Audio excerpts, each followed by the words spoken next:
Hi everybody, it's Roxanne here from Perouse Museum, and on behalf of Randwick City Council and the museum, we acknowledge the traditional custodians on the land in which the museum stands, who are the Bidjigal and Gadigal people, and we acknowledge the ancestors and the elders past, present and emerging.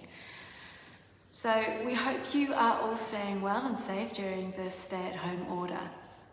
And as part of the stay-at-home order, the museum is currently rescheduling some of our public programs. We had a really busy month coming up. And one of those programs was, and still will be, 5 Themes, 10 Stories, which was a program exploring our 5 main storytelling themes through 10 amazing objects.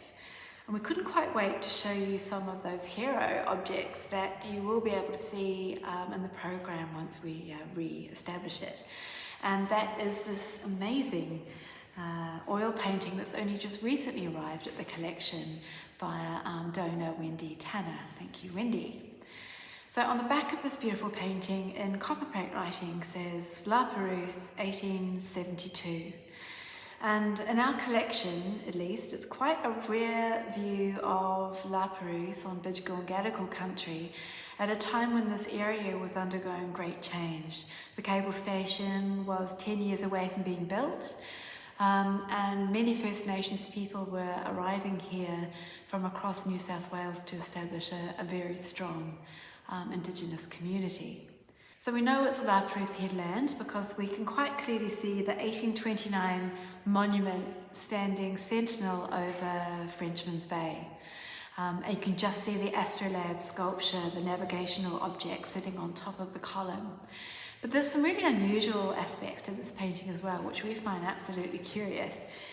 In the background here is a looming European-type mountainous peak, which is slightly bigger than the headland you would expect to see out the front door here.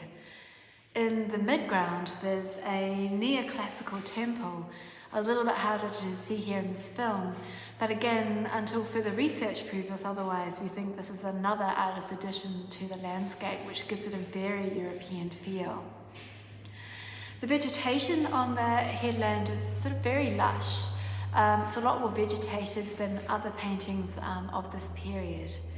And we really love, in the foreground, this sort of very Dutch-looking fisherman hauling up his net as part of a typical marine landscape. So there's a lot of interesting components to this little artwork. It does need a bit of conservation work, and we have a plan for that. But we can't wait to show you this amazing work as part of those 10 objects for 5 Themes, 10 Stories, which we will be holding a little bit later on in the year. And we also look forward to welcoming you back here to the museum very soon. So thank you, and do stay safe.